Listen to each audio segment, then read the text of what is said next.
estaremos platicando del delito de trata de personas, para el cual no existe una reparación del daño, dejando además graves secuelas para las víctimas, las familias y la sociedad. ¿Cómo haces para que una persona que ha sido víctima de trata, que una familia que ha tenido a alguien que ha sido tratada, pueda reparar el daño?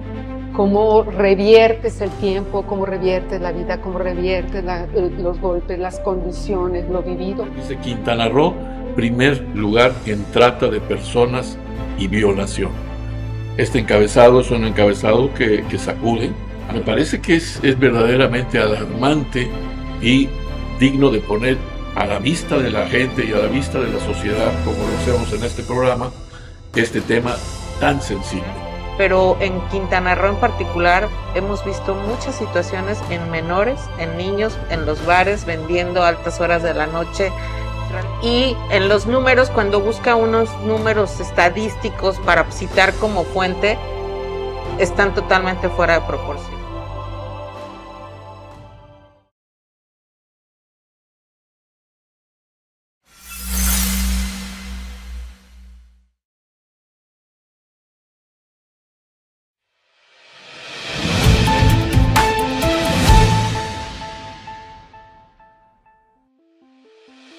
¿Qué tal? Bienvenidas, bienvenidos. Estos son los otros datos. Yo soy Janet Saldo y el día de hoy estaremos platicando del delito de trata de personas, para el cual no existe una reparación del daño, dejando además graves secuelas para las víctimas, las familias y la sociedad. La especialista que hoy nos acompaña para abordar este tema nos va a desmenuzar qué es lo que pasa en particular respecto a este tema aquí en Quintana Roo.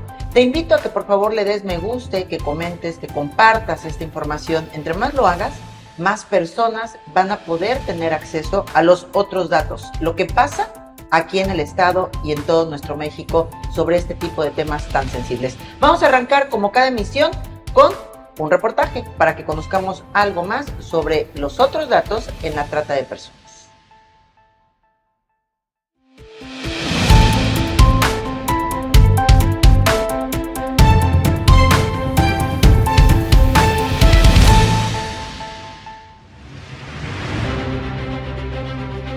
La trata de personas es un problema serio y en constante crecimiento en México, con un aumento alarmante en su incidencia delictiva.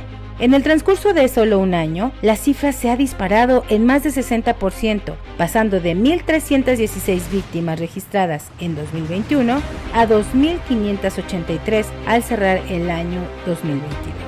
Para agosto de 2023, México ya había contabilizado 488 víctimas, de las cuales 34% eran niñas, niños y adolescentes.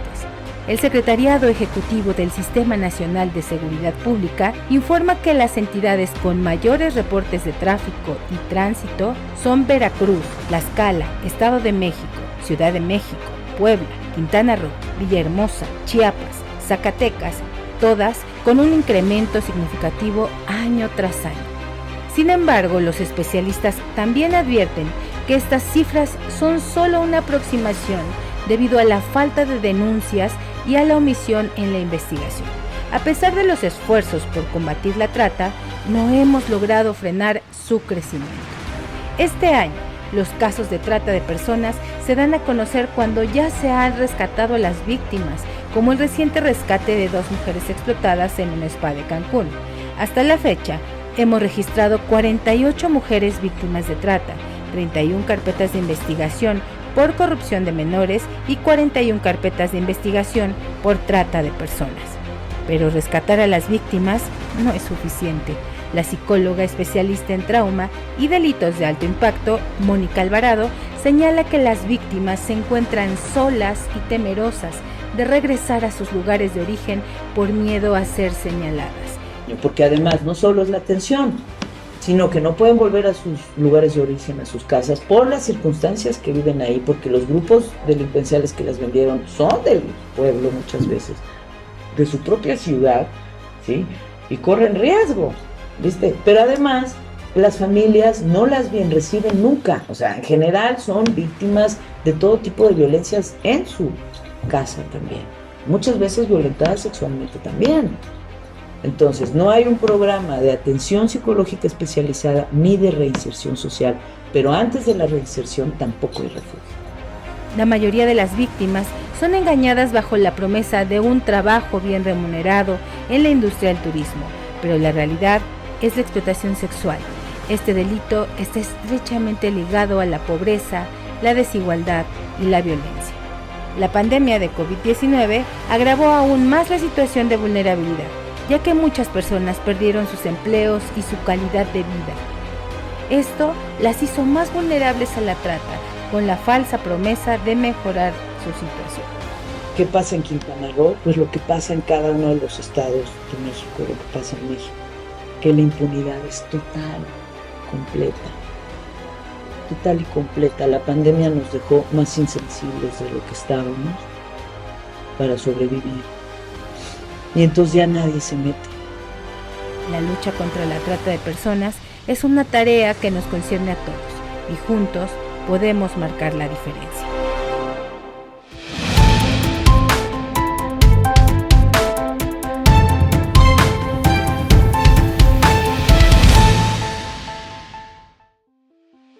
Gracias por quedarte con nosotros este miércoles. Es un gusto poderte saludar nuevamente. El día de hoy le doy la bienvenida con mucho respeto y admiración a nuestra invitada, Celina Izquierdo Sánchez. Ella es ingeniera civil. Bienvenida. Muchísimas gracias. Buenas tardes. Gracias por la invitación. Ella ha trabajado en procesos educativos durante los últimos 22 años. Desde las estadísticas se ha dedicado a hacer investigación científica sobre género y ciudadanía. Formó y coordinó durante 12 años el Observatorio de Violencia Social y de Género en Benito Juárez, Quintana Roo. Además, ha coordinado programas de desarrollo comunitario durante los últimos 15 años. En los últimos 10 años, además, ha diseñado e impartido cursos y talleres de igualdad, derecho y agenda feminista, por mencionar algo de su trayectoria.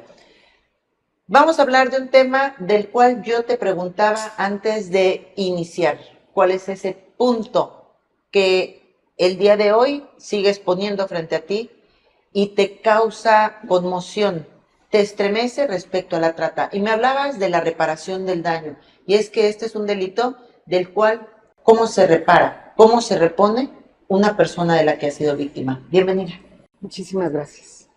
Sí, justamente ese es el tema que a mí me da vuelta en la cabeza, ¿no? Es el problema de trata es un problema muy complejo, pero a final de cuentas, ¿cómo haces para que una persona que ha sido víctima de trata, que una familia que ha tenido a alguien que ha sido tratada, pueda reparar el daño? ¿Cómo reviertes el tiempo? ¿Cómo reviertes la vida? ¿Cómo reviertes los golpes, las condiciones, lo vivido? ¿Quién lo revierte? O sea, ¿en qué máquina se tiene que meter a una persona para que eso acontezca? Y además, tendría que decir, ¿y quién realmente lo está haciendo? O sea, ¿dónde está la inversión del Estado para que eso suceda? Así es de que, pero me quedo con la primera parte. Es muy difícil, es prácticamente imposible la reparación del daño en comparación con todos los otros delitos. Por eso hay que evitarlo a toda costa. Y no podemos dejarnos en las manos de otros para que otros lo eviten, si podemos hacer nuestra parte cada una de nosotras, como familia, como colegio, como sociedad. A mí me parece que primero es un honor tener a Celina aquí con nosotros, y me parece que el tema que hoy se está abordando es un tema realmente delicado, un tema verdaderamente sensible para nuestra comunidad, para la sociedad quintanarroense, y más cuando ve uno este tipo de notas que tengo aquí a la vista, del 29 de diciembre de 2022, nota de Milenio, que se las voy a leer. Dice: Quintana Roo, primer lugar en trata de personas y violación. Este encabezado es un encabezado que sacude, alarmante, preocupante. Citan algunos casos que posteriormente señalaremos, pero me parece que es verdaderamente alarmante y digno de poner a la vista de la gente y a la vista de la sociedad, como lo hacemos en este programa, este tema tan sensible. Y además desde una óptica que a mí me llama y me motiva mucho hoy, Nedly, que es el cómo podemos participar todos en su prevención. Primero que nada, Celina, ¿qué es la trata? Porque lo que no conoces, lo ignoras y no sabes ni siquiera cómo poder afrontar. Eso está muy bien abordarlo desde el principio, porque si hablamos de trata, inmediatamente pensamos en mujeres, en niñas, en prostitución. O sea, como que esa es la idea de trata. Y eso es lo primero que hay que quitar de enfrente, Claro. ¿no? La trata puede ser explotación sexual infantil, puede ser robo de niños y de niñas, puede ser extracción de órganos, puede ser trabajo forzado en niños, en jóvenes, en adultos, en ancianos. Puede ser que la delincuencia organizada trate a los jóvenes hombres y mujeres para trabajos forzados, para sicariato, para reclutamiento. Es decir, la trata hay que quitarle solamente ese componente sexual y que va a mujeres para abrir el compás y poder entender que prácticamente todo el mundo podría ser víctima de un delito de trata, desde los muy chicos, ¿no? Algunas veces por sus órganos, algunas veces para explotación sexual, algunas veces ya cuando son adultos o adultas para prostitución. Solamente cuando hablamos de adultos y adultas podemos hablar de prostitución. Antes tenemos que hablar, cuando son menores o adolescentes, de explotación sexual, porque ahí no hay prostitución. Pero también puede ser para trabajos forzados, para trabajar en casa, para servidumbre, para recoger pizca de jitomate o de algodón en el norte, ¿no? Hasta para sicariato. Para trabajos peligrosos, ¿no, Celina, Todo también? eso es la trata de personas. Y oficialmente en Quintana Roo tenemos reportados solo 5 casos. Oficialmente en las estadísticas y en los números, según se establece, ¿no? Sin embargo, vemos en la realidad en la calle, hay un tema que yo he insistido mucho y que con uno de los reporteros que participa conmigo en Click Noticias le he encargado exclusivamente darle el seguimiento, que es sobre todo lo que vemos en los cruceros, ¿no? Estas mujeres vestidas de payasitos con los niños, que luego que tal parece que les dan hasta el uniforme porque todas están vestidas igual. Hemos estado intentando tener información por parte de las autoridades y siempre nos comentan que no, que son hechos aislados, que son mamás que están buscando con sus hijos una forma de adquirir un ingreso para su día a día, pero por el comportamiento que hemos estado observando, llevamos meses siguiendo ya este caso, estamos seguros que no es así, ¿no? Y bueno, pronto tendremos ya este reportaje listo que vamos a presentar, pero en Quintana Roo en particular hemos visto muchas situaciones en menores, en niños, en los bares, vendiendo a altas horas de la noche, realizando jornadas laborales que no cumplen con las normas. Y en los números, cuando busca unos números estadísticos para citar como fuente, están totalmente fuera de proporción. ¿Tú qué has encontrado en las investigaciones que ustedes han hecho? Como bien dices, lo vemos en la calle, lo vemos en algunas mujeres indígenas, verdaderamente indígenas, que pueden ser de Chiapas o de Guatemala, que tienen a sus niños que están en las esquinas, pero si te vas a las 5 de la mañana vas a ver cuál es la camioneta que las deja ahí, y si te vas a las 7 de la noche vas a ver cuál es la camioneta que les recoge y qué hace con ellos, y cómo las tienen viviendo en galerones. Entonces, ellas podrían decir es que estoy de manera voluntaria porque realmente me están pagando. Pero, y ahí acabas de dar con un tema fundamental, es que muchas veces las personas víctimas de trata creen que tienen voluntad de hacer eso.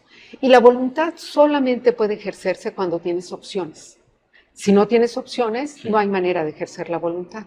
Y habría que preguntar cuáles son las otras opciones de estas personas, a las que traen acá, a las que les quitan o no tienen papeles, a las que las ponen en un galerón a vivir, a las que les retienen a los hijos o les dan unos hijos para que hagan un cierto trabajo.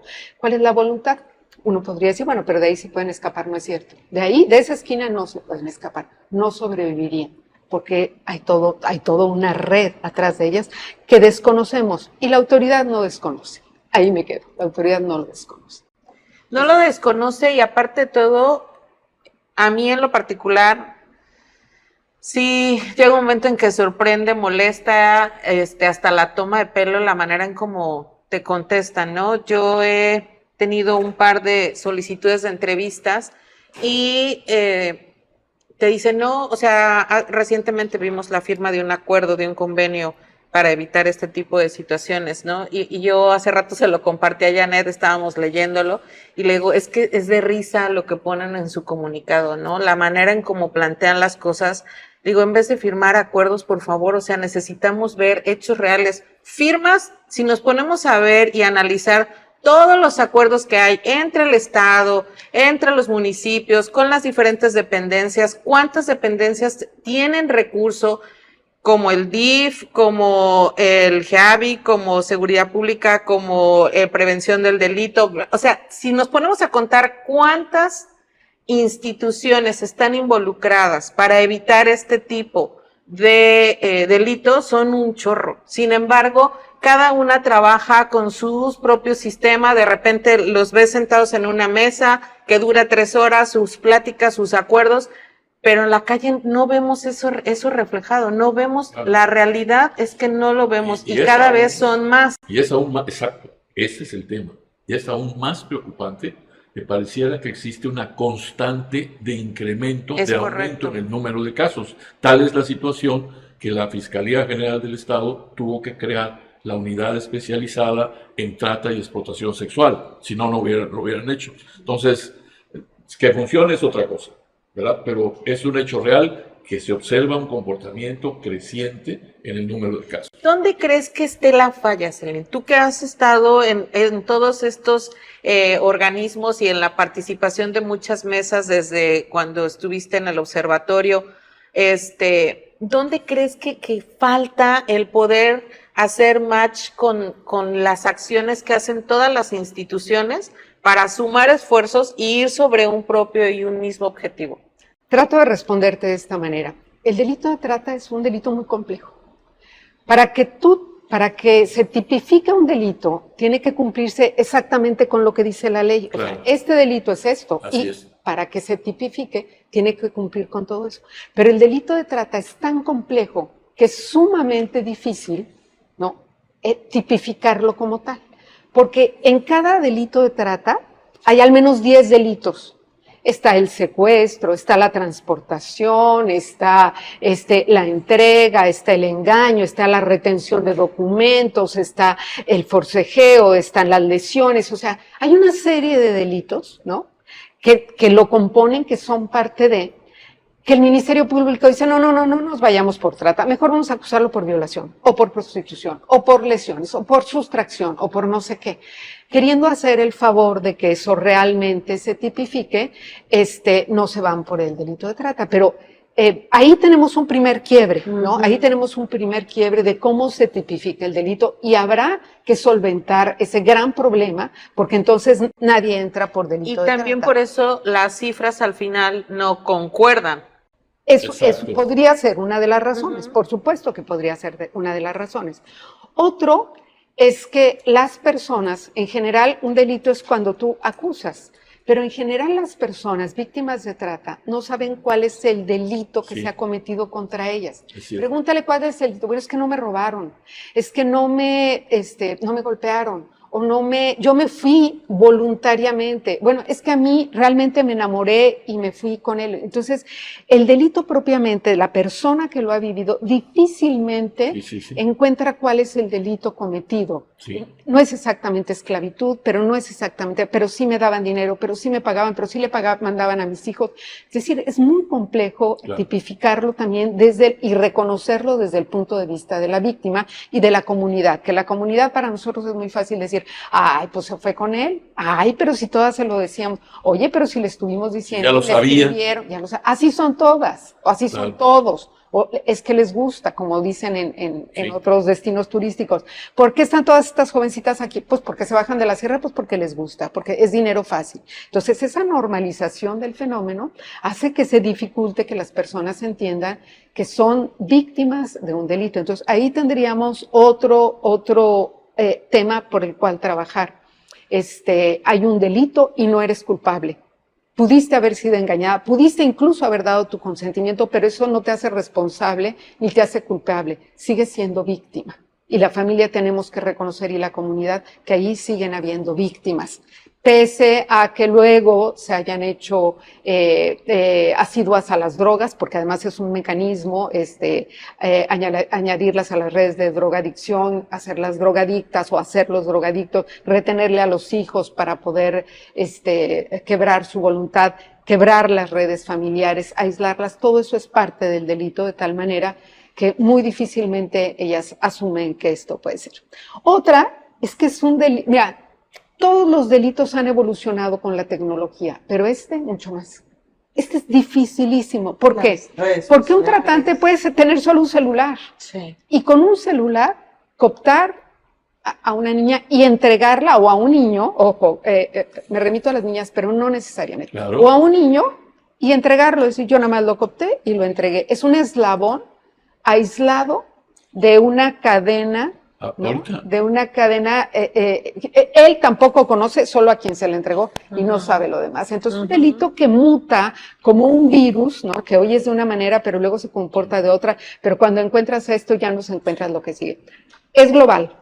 O sea, puede ser alguien que solamente tenga un celular, pero puede ser una cadena. En general creemos que es una cadena. A veces no es así, por eso no hay que tener miedo. Perdón, fíjate que ahorita que estás tocando el tema del celular, yo le platicaba a Nes el otro día de un caso que se ha vuelto ya muy común, contratación vía celular, vía internet, vía Facebook, ¿no? Donde sale una persona que dice, te ofrecemos un trabajo, etcétera.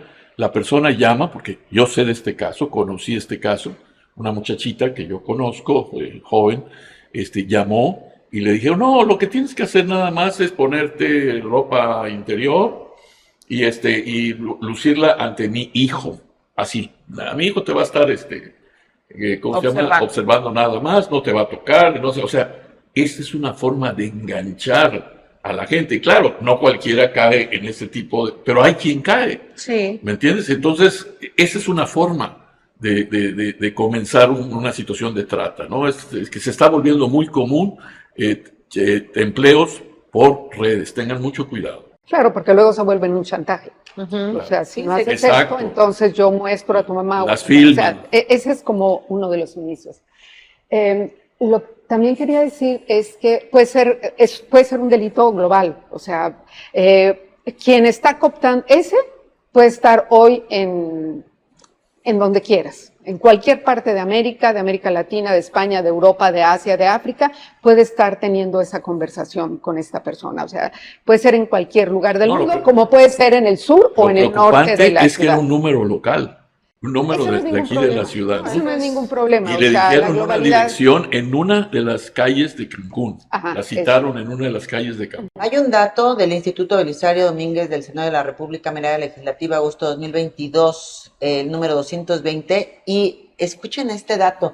Durante los 2 años de la contingencia sanitaria a causa del COVID-19, la trata de personas no disminuyó, a pesar de que no había gente en la calle, aparentemente. Por el contrario, el número de víctimas incrementó en todas las entidades del país, haciendo evidente la urgencia de establecer acciones más decisivas y efectivas para impedir que este delito siga victimizando a la población, en especial a las niñas, niños y adolescentes, que durante ese tiempo rebasaron en conjunto a las víctimas de trata de 18 años de edad o más grande. Sí. Estos son datos de la Comisión Nacional de los Derechos Humanos, y a mí me gustaría que nos platicaras desde ese dato, Celina, ¿cómo se puede prevenir? Porque de momento la autoridad parecería que tiene cierto grado de responsabilidad por omisión, por no hacer lo que tú explicabas, ¿no? Tipificar correctamente las denuncias y poder de esta manera ir sobre bandas criminales y no sobre una persona. ¿Cómo podemos prevenirlo cada uno desde nuestra persona? Primero, conociéndolo, sabiendo si no su magnitud, si su impacto, si de qué estamos hablando. Y segundo, abriéndolo a los niños, niñas y adolescentes. No lo van a abrir en las casas, ¿no? No lo van a abrir en las casas porque en las casas difícilmente tienen este conocimiento que estamos trabajando aquí. Lo tienen que abrir en la escuela. En la escuela es el lugar donde están todos juntos, donde se hace esa primera comunidad. Y es en la escuela pública y privada donde se tiene que hablar de lo que es la trata, cómo los cooptan, qué cuidados hay que tener, y en las reuniones con los padres de familia, marcarles exactamente qué es lo que tienen que hacer con los celulares de sus hijos para que puedan tener restricción a ciertas páginas y que puedan revisar lo que está sucediendo, porque el enemigo está en casa. El enemigo siempre ha estado en casa. En la violencia familiar, el enemigo siempre ha estado en casa. Pero hoy el enemigo global está también en casa. Y la mamá se lo compra o el papá se lo compra y lo deja con su celular creyendo que lo está cuidando y que así está comunicado, pero no sabe exactamente lo que está viendo, lo que está leyendo, lo que está recibiendo y quién lo está contando. Y hay un momento de la vida de los niños y de las niñas en que les interesa mucho relacionarse, en que su autoestima se está formando y si alguien le dices que estás muy precioso, además eres muy inteligente y juegas muy bien fútbol, yo te voy a conectar con la línea no sé qué, entonces ya estamos en un camino muy, muy peligroso que difícilmente va a tener marcha atrás porque él va a querer ir hacia allá y los papás difícilmente van a decir, no, no vayas porque mira. Entonces, esto tiene que ser un tema de la Secretaría de Educación y voy a hablar solamente del Estado para no irme al país y al mundo, pero la Secretaría del Estado, de Educación del Estado tiene que tomar cartas inmediatas en el asunto para poner límites dentro de estos peligros que hay. Y ahí ECPAT, no sé si es al convenio que te referías, ECPAT es una organización que tiene todas las credenciales, ¿no? Para prevenir la trata, sobre todo de niños, niñas y adolescentes. ¿Cómo se llama? Se llama ECPAT, es una organización que se llama ECPAT, perdóname que no me sepa qué significa, pero lo podemos buscar. Y tiene todas las credenciales para tratar con niños y niñas en las escuelas estos temas. Me parece que hay que abrirles las puertas, porque lo que podemos hacer como comunidad, además de lo que están haciendo ustedes como medios de comunicación, es prevenir. Y no quisiera que se me terminara el tiempo sin decir cuáles son los impactos de la trata, ¿no? Para empezar, es irreversible. O sea, los impactos que causa en la persona son irreversibles. Ya dijimos que además no hay reparación del daño, pero los impactos que deja en la persona, en la personalidad y en la familia son irreversibles. En muchas ocasiones deja adicciones graves, ¿no? Deja ausencias en las familias, las personas sufren trastornos de por vida, pero es importante saber que en nuestro estado, hace unos días, no más de un mes, hubo 2 bares en los que entraron y encontraron jóvenes víctimas de trata, así lo dijo el periódico, y eran mujeres sobre todo y menores de edad. Mi pregunta es, ¿y dónde está el refugio a donde van estas personas, ¿no? a protegerse?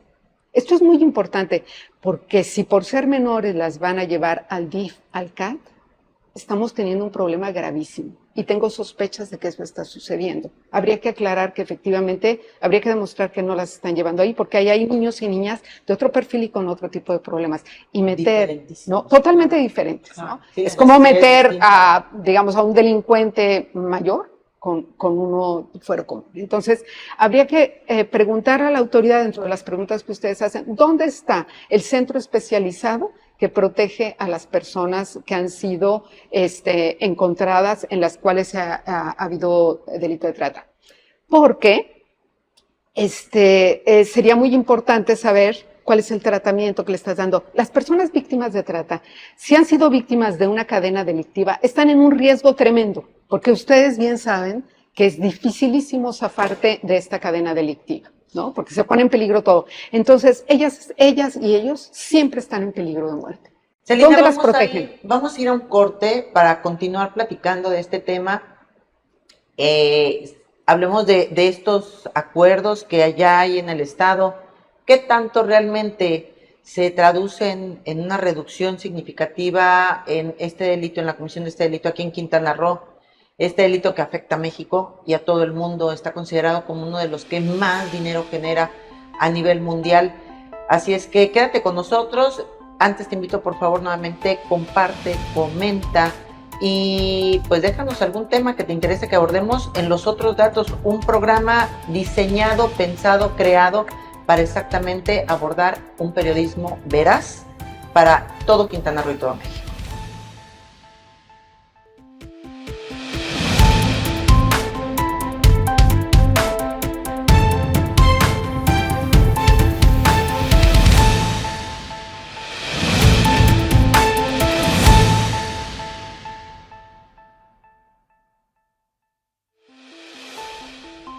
Regresamos a los otros datos. Soy Janet Saldo y el día de hoy platicando de la trata de personas.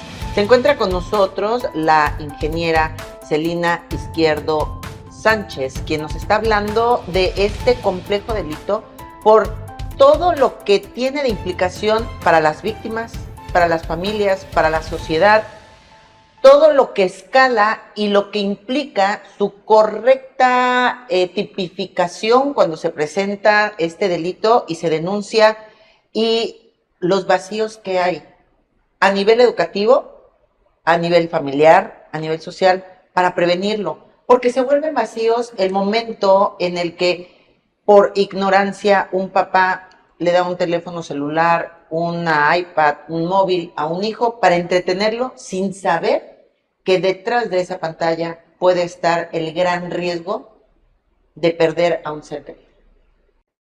Lo que tenemos que hacer es una prevención en todos sentidos, en todos sentidos. Tenemos que saber que los niños, las niñas y los adolescentes están en una condición muy vulnerable porque, como lo decíamos, tienen un celular en la mano que puede ser muy importante para hacer sus tareas, pero también puede ser muy peligroso. Echarle la bola a los papás que los tienen que cuidar es algo que me parece un poco injusto, porque veámoslos entre todos nosotros, pues los papás y las mamás salen a trabajar 8 horas, que es la jornada laboral al menos, y luego se transportan en 2 o en 4 horas de aquí a que llegan o salen de su trabajo y luego tienen que pasar a hacer algunas compras, y los niños salen a las 11:30 de la escuela. Entonces, de las 11:30 a las 5, 6, 7, 8 que llegan los papás, ¿quiénes los cuidan? Y no solamente en temas de su seguridad, sino de su alimentación, de su cuidado emocional, de su cuidado físico y, por supuesto, de las comunicaciones que tienen. Entonces, estamos teniendo una condición de enorme vulnerabilidad para niños, niñas y adolescentes que tenemos que cuidar, es decir, a la que tenemos que darle la cara en todos los sentidos.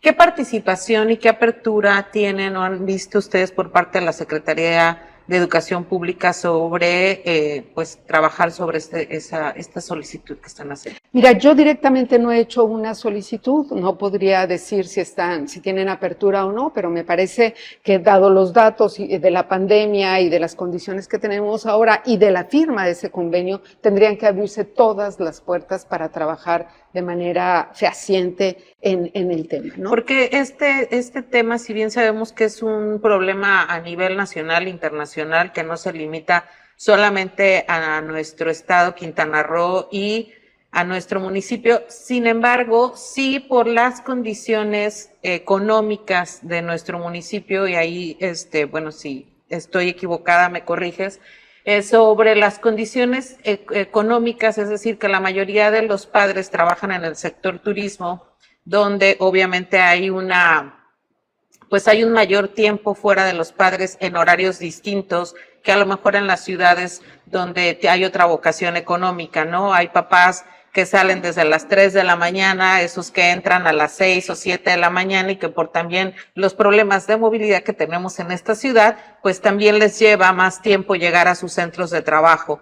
En alguno de los programas que tuvimos de movilidad justamente nos hablaban de que hay personas que tardan un promedio de 2 horas desde que salen de su casa hasta llegar al centro de trabajo, más sus 8 horas de trabajo, más las 2 horas de regreso. Estamos hablando que hay padres y mamás y papás que están más de 12 horas fuera de su casa. ¿Y dónde está ese niño, no? Si normalmente va a la escuela 4 o 5 horas. El horario de la escuela es de 7 de la mañana a 12 del día de primaria, y de las 7 de la mañana a 1 de la tarde en caso de secundaria. Los de kinder salen a las 11 de la mañana. Entonces, haciendo todo este ajuste de horarios de los papás con los niños mientras están en las escuelas, hay un enorme tiempo en donde no están los papás y no sabemos quiénes están cuidando a esos menores.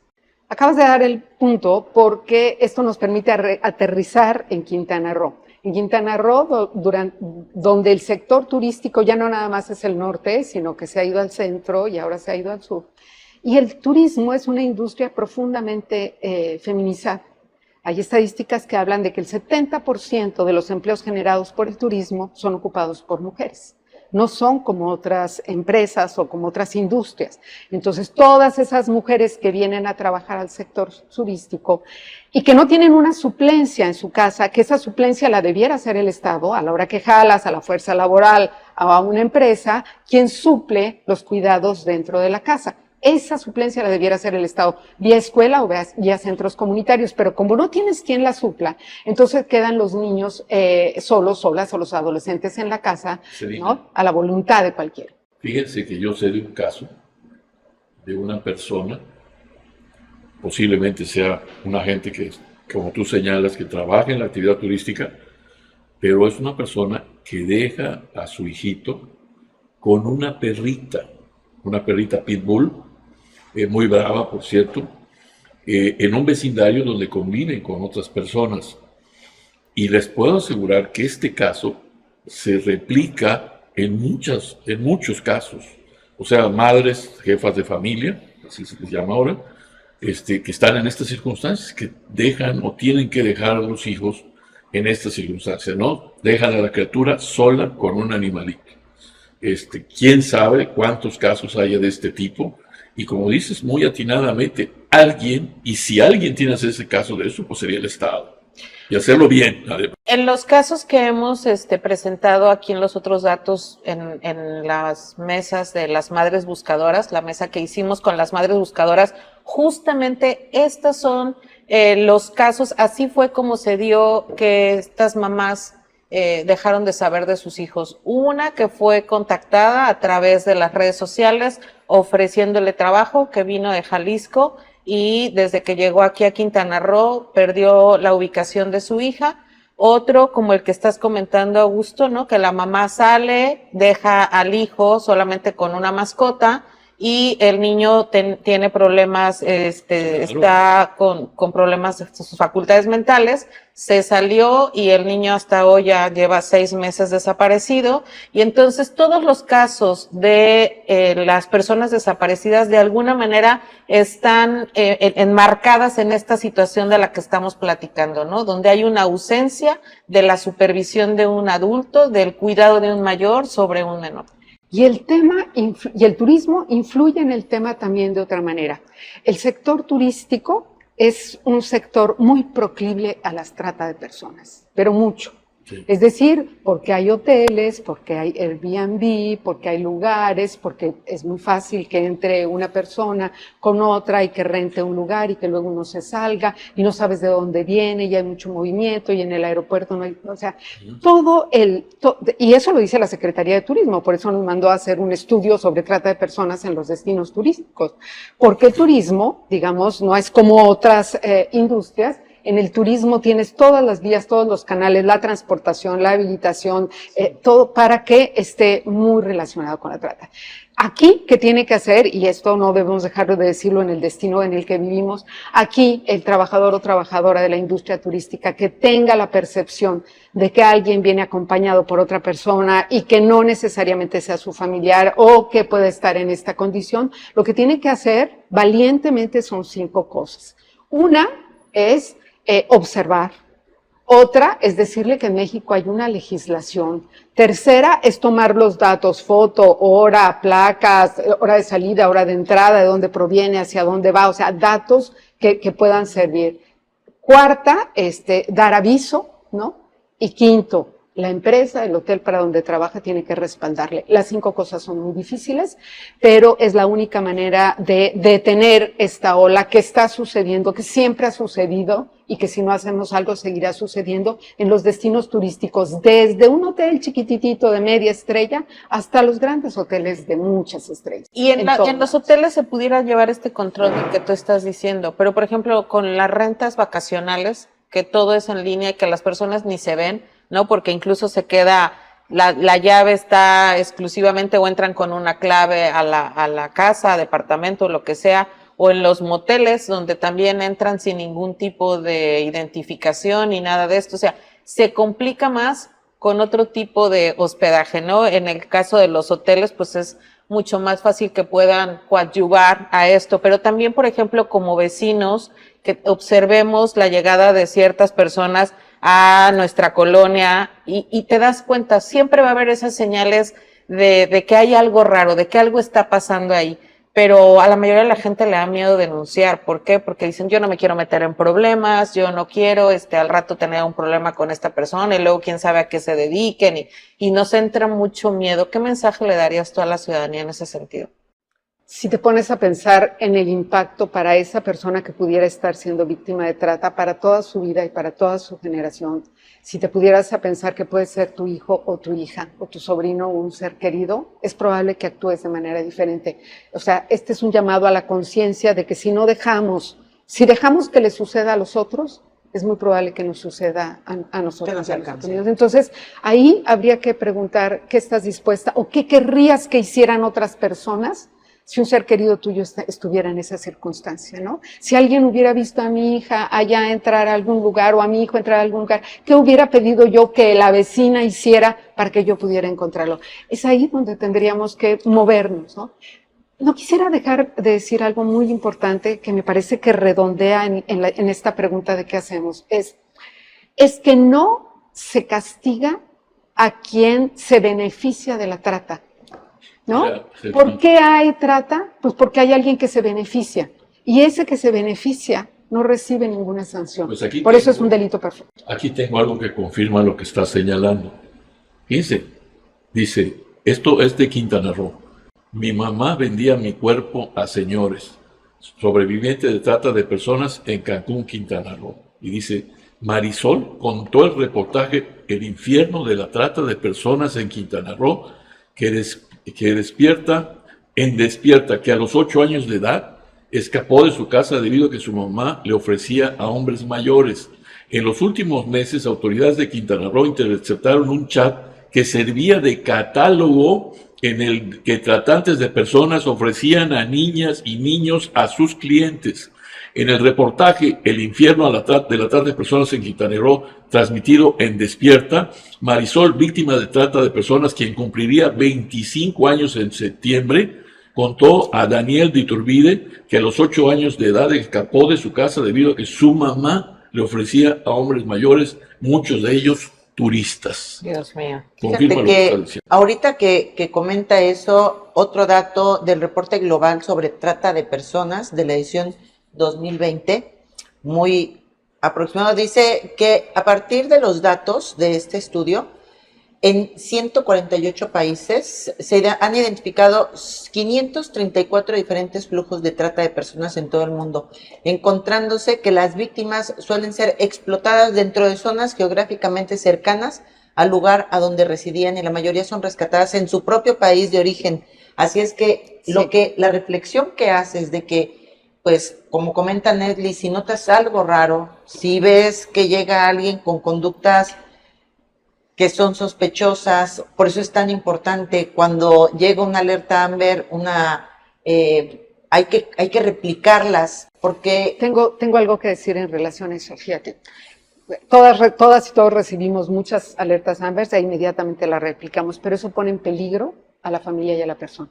Porque ese mismo WhatsApp le llega a otros delincuentes y entonces dicen, yo sé dónde está tu primo, nada más que tienes que darme tanto. Y entonces los grupos delincuenciales empiezan a presionar, ¿no? Entonces, qué bárbaro. Aunque sé que tenemos una autoridad muy débil, lo que hay que hacer es ir ante la autoridad y esperar que la autoridad actúe y no dejar que la autoridad diga, no, vamos a darle 24 horas, 48, porque va a regresar. O sea, apostarse ahí y decir, a mí me sacas una alerta Ámbar o me la sacas porque me la sacas. Pero cuando nosotros posteamos y decimos, es la amiga de mi amigo y este es su teléfono, estamos poniendo en peligro toda la cadena.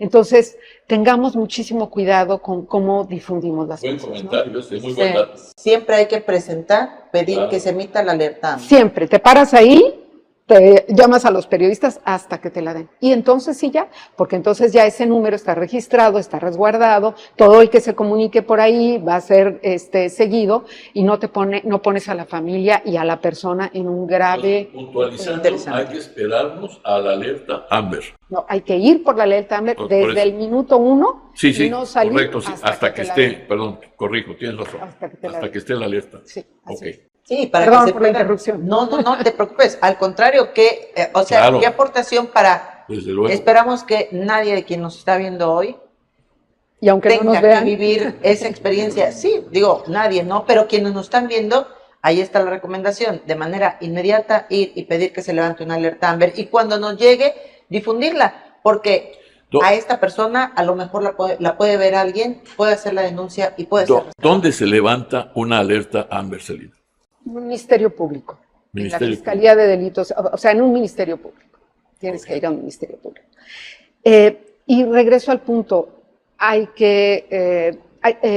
quien se beneficia de este delito tiene que tener una sanción de muchos tipos, ¿no? Es decir, estos que siembran en Sinaloa y que llevan familias completas de trata de personas y así cosechan el jitomate, tendríamos que ponerle restricción a los jitomates levantados con personas víctimas de trata y no comprar. O sea, la sociedad tendría que tener restricciones. Estos jóvenes que reciben WhatsApp con fotos de desnudos tendrían que saber que ese es un delito federal y que se pueden ir a la cárcel simplemente por ser beneficiarios de una imagen, ¿no? Sobre todo si es de una menor. O sea, tendríamos que poner también en el foco de quien lo consume, porque alguien puede decir, no, pues a mí me llegó y ya, y yo ni lo repartí, pero nada, ¿no?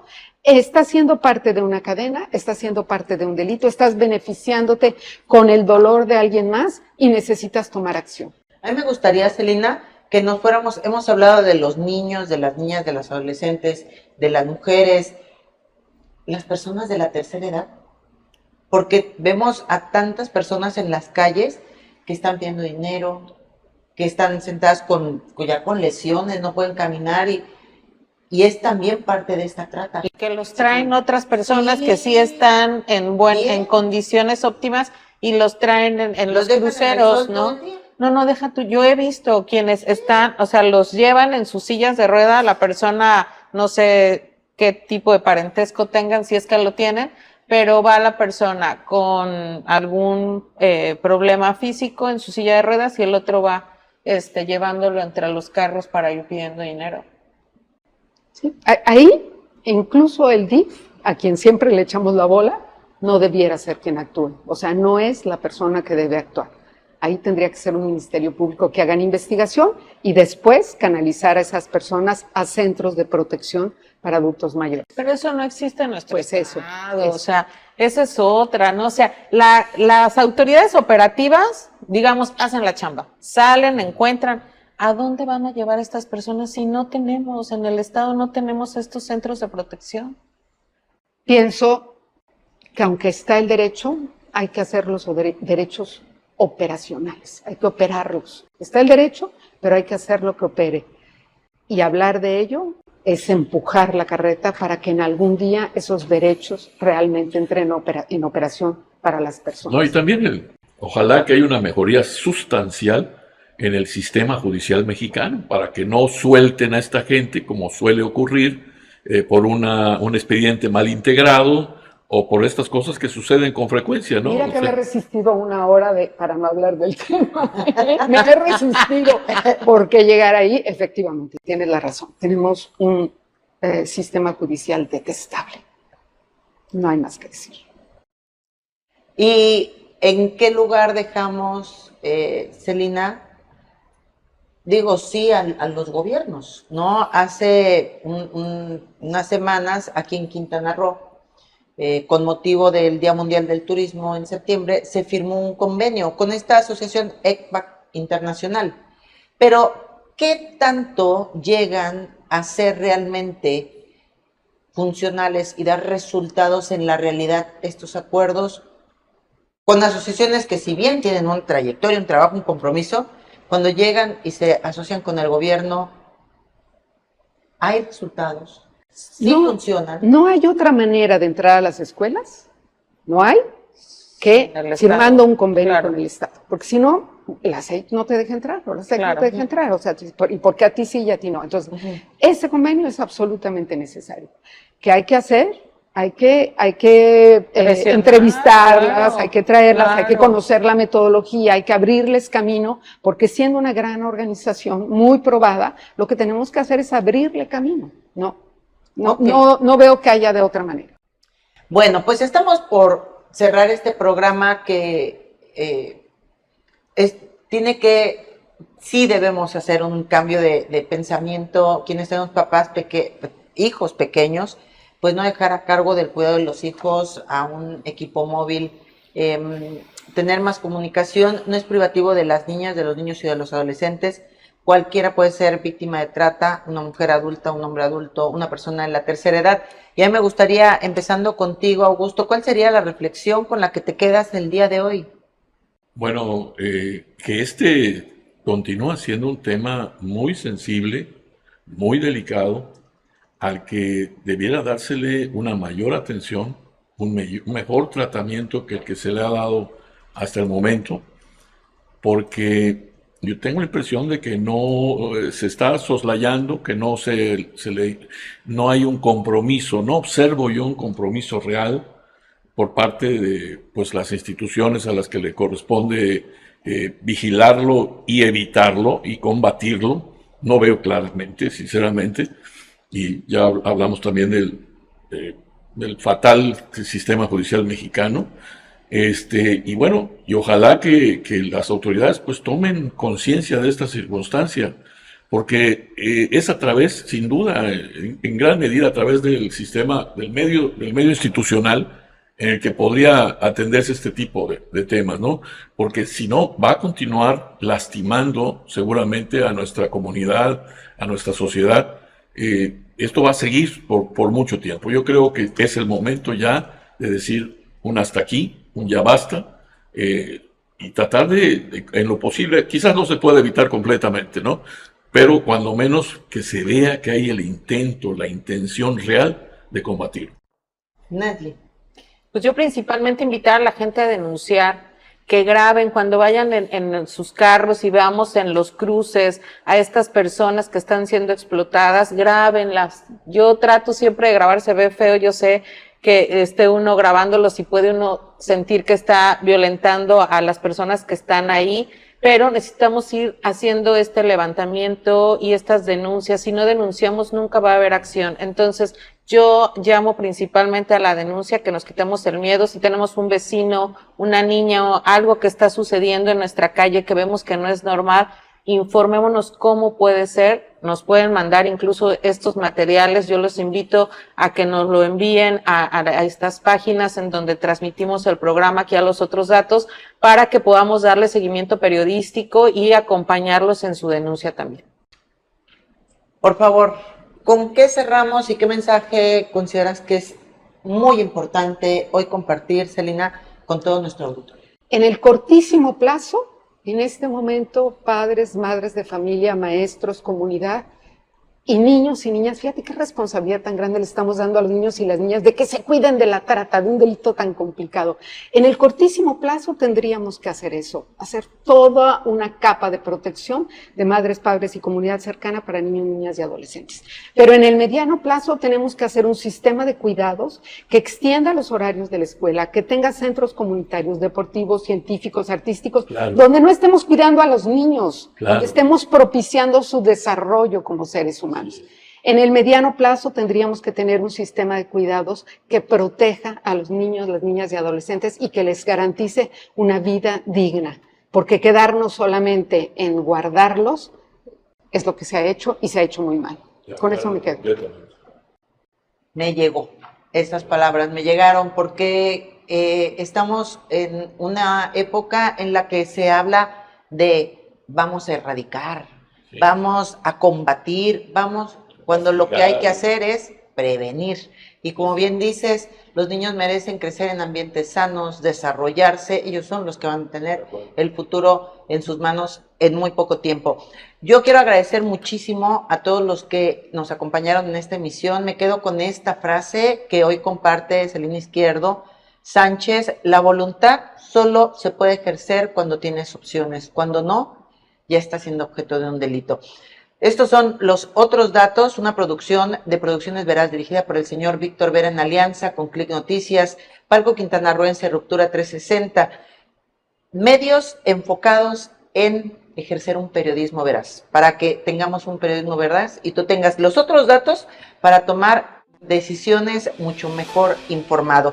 Te invito a que le des me gusta, a compartir, a comentar esta producción para que llegue a más personas Y por supuesto agradezco a quienes están detrás de cámaras, Isela Serrano, Ramiro Laguna, Antonio Sabido y Arely Gómez, para que lleguemos cada miércoles hasta tu hogar. Y por favor, si quieres que más personas lo vean, aquí dejamos colgadita esta producción, puedes verla en diferido.